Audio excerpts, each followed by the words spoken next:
Good morning. Hi, I'm attorney Gregory Dell, joined today by attorney Jessup, and today we're going to talk about how much medical evidence is required to get a long-term disability insurance claim approved. And Stephen, this is an issue now coming up right in the beginning of the year. I've been working on a lot of applications, and when we look at these files, we're always looking at them from how the disability insurance claims examiner is going to look at the file. But when the claimants call us, and they first go to the doctor, they know they're having problems, and that's why they go to the doctor. And oftentimes, a claimant thinks that if they go to the doctor once, and the doctor says, yes, this is what's wrong with you, and the claimant believes that they can't work, that should be enough. But we know it's not. And so in this video, I want to talk about what a claimant needs to do to get appropriate medical evidence, make them understand why they need this evidence so that they can start to think like the disability company to put them in the best position to get the claim approved. So talk for a minute about what is the medical type of evidence that a disability company is going to look for when a claim is presented. I mean, first and foremost, it's your records. So depending on what the condition is, that's going to differ as to what doctors you're seeing, things like that. And I think one of the pitfalls we see a lot is someone starts experiencing a problem, say from a chronic pain perspective, back issues, they go meet with their primary care physician.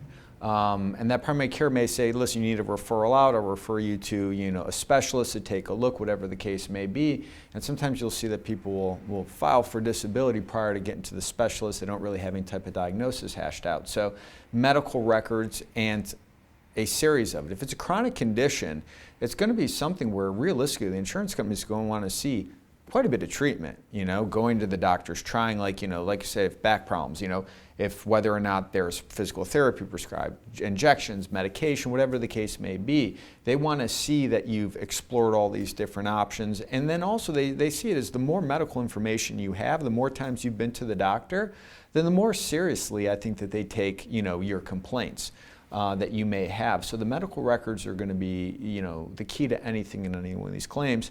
And then depending on what the diagnosis you're going on disability for is, what other things can be done if there are physical issues or MRIs, CT scans, things along these lines. So, if it's a mental health condition, have you been to a mental health care provider? Again, some people just go to the primary care and they're waiting to get in with a psychiatrist or a psychologist. So it's a matter of actually showing that there's a history of it. And a lot of times people may suffer through it, and you almost have to suffer through it to an extent. Except as we discussed, prior to starting, if you have like an accident or there's something acute that happens where it's clear cut, this is when the disability is going to begin. Well, most of the claims we do are these long-term disability claims, and granted, a lot of our clients do have short-term disability, but the short-term disability claims are usually more for accidents or some kind of a broken arm, some kind of injury where it's going to be quick. Obviously, you have many clients that transition from short-term to long-term. But the reality is with a long-term disability claim, most of the policies we see have an elimination period of 90 days to 180 days, which means that you have to be disabled for that period of time before the policy is even responsible for paying any benefits. And in that period of time, if it is, let's just say, usually the group disability policies have 180 days, elimination. How often would you suggest a claimant should be going to the doctor in order to have the best chance to get their benefits approved? I mean, you want to see monthly, honestly, because short-term disability, a lot of people, we get calls. We've said in plenty of other videos that the times you're most likely to be denied are the transition from short-term to long-term or the change in definition in long-term. So a lot of people call us and say, well, they approved my short-term with no problem, then when it got to long-term, it was no good. That's all too common. So you can almost get lulled into a false sense of security when a short-term disability claim goes relatively smoothly. We've discussed that in other videos that in a lot of times that's because the actual funding comes through your employer, so the insurance company, it's not coming out of their pocket. It's almost like they don't care as much. Long-term it is. So they're going to want to see the evidence. They're going to want to see these problems. And like you said, a lot of short-term disability claims may just be that. They never go into long-term. Right. So if it's going to go into long-term, the insurance company's evaluation of your medical isn't just, all right, is this a month or two thing? This is, does your condition justify, that you've been out for 6 months and you may be out for the foreseeable future? So as much as you can get in, if there's specialists involved, you want to be seeing them. You don't want like 1 or 2 medical records, when you're trying to get a long-term disability approved. I think the false sense of security you mentioned is a great point, because short-term disability, you can get away with one doctor visit. I mean, usually it's a 7-day elimination period. So where else is a person going to go in 7 days? You go to the doctor and say, this is what happened, this is how I'm feeling. And if the doctor has a reason to believe you, they're going to say, this is what's wrong with you. And they're going to recommend rest, don't do this activity, don't do that activity. Long term is a whole nother animal. And so you're basically saying you got to go at least once a month, and don't usually rely on just one doctor. Make sure you're going to Any specialist that may be involved. And what about objective testing? What is that, and do you recommend that gets done prior to filing for disability? Definitely. So if we go into that same idea of a chronic pain, any type of pain conditions are usually like one of the leading causes of disability. So say it's a bad back and you're complaining, we'll get an MRI to see if there's any herniations. If you're complaining of pain radiating down into the legs, or if it's a neck into the arms, EMG and nerve conduction studies, scans that verify why you're having this. Because pain, so you could have a herniated disc, but your experience of that pain is completely, unique to you. It's a subjective complaint. So if you're just complaining of back problems without having any, objective medical evidence to verify, well, this is probably the root cause, it then becomes a judgment call for the insurance company. Do they believe you? 9 times out of 10, they're not going to believe someone just because they say they're in pain. They want the proof. And even sometimes with that objective evidence, they go, well, it's minimal findings. It shouldn't be resulting in that level of pain. But the more objective evidence you can have, since these cases are always going to be just based on file reviews of medical information, you get up in court, that's really what it's going to be. Wait, explain what that is, because you say that like a lot of people don't know what that is. When you say these cases are going to be based on a file review, what is that? So on these employer-provided policies that most people have, say you do end up in court, you're never testifying, your doctors aren't testifying, and the only thing a judge is going to consider is the written records in the claim file from the insurance company. What you submit to them, what they create, and that's your medical records. And a lot of times the insurance companies, they have rights in their policies to send you out for an independent medical evaluation. They don't necessarily do it. They can get away, and case law is out to that's sufficient, that they send your records over to a doctor who's never examined you and say, we want an opinion if there are restrictions and limitations. So your credibility, your disability claim realistically is only as good as that stack of medical records. It's not fair. It's not, a personal and warm way to do things, but that's the reality, and I think people need to view it as that.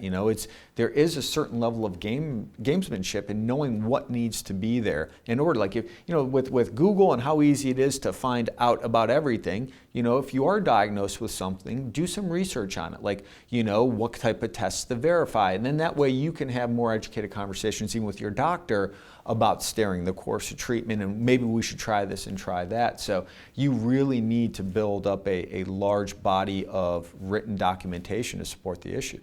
I always say, and you've heard me say this before, that you have to be as messed up on paper as possible. And people are like, what does that mean? I mean, like, this is like, assume you want to present a movie script to a producer. You're writing a script. Because at the end of the day, that's all that the disability insurance claims examiner is going to see is the script. And if you lose your case and don't get approved and you go through an appeal process and you go to court, the judge only sees the script.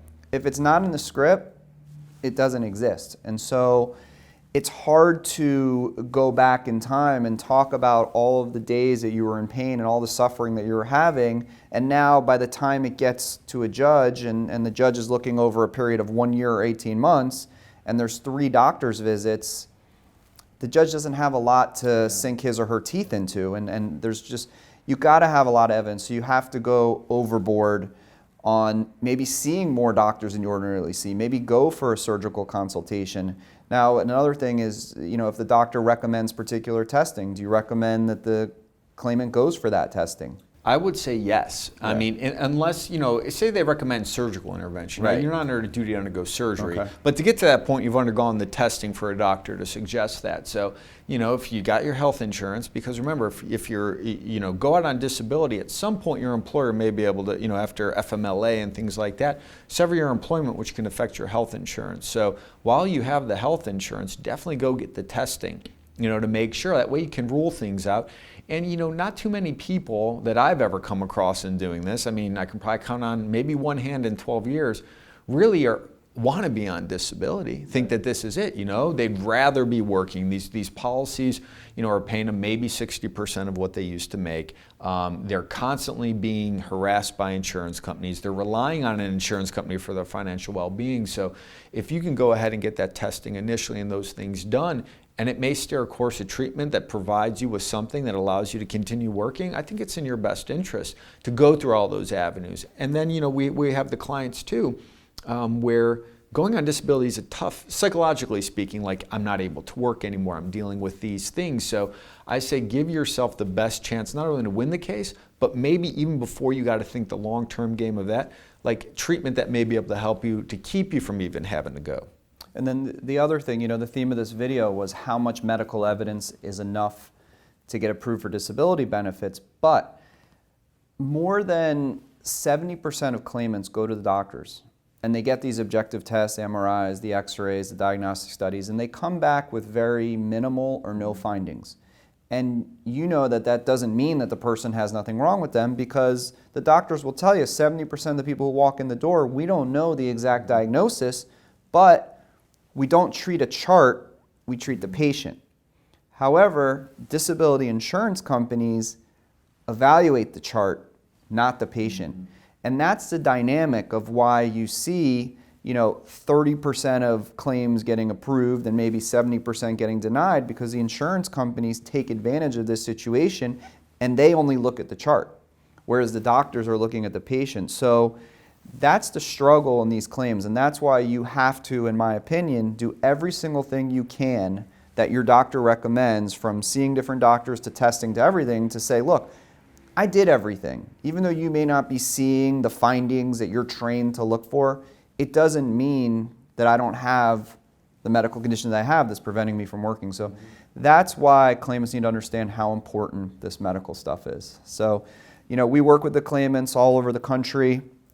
We always provide initial free consultation. So if you're someone who needs help with your long-term disability claim, please reach out and talk to Stephen, myself, or any of our disability lawyers. We have a ton of information available on our website, which we encourage you to go to and search. We have videos and information about every single disability company, every occupation, every medical condition. Basically, anything you want to know about a disability claim, we have that information available for you, and we're also regularly updating that information. We do these videos on a weekly basis, which we hope you find helpful, and we encourage you to subscribe to our YouTube channel so that you can get advised of new videos that we've done. Should you need us in the future, we'll be here, and we look forward to the opportunity to help you.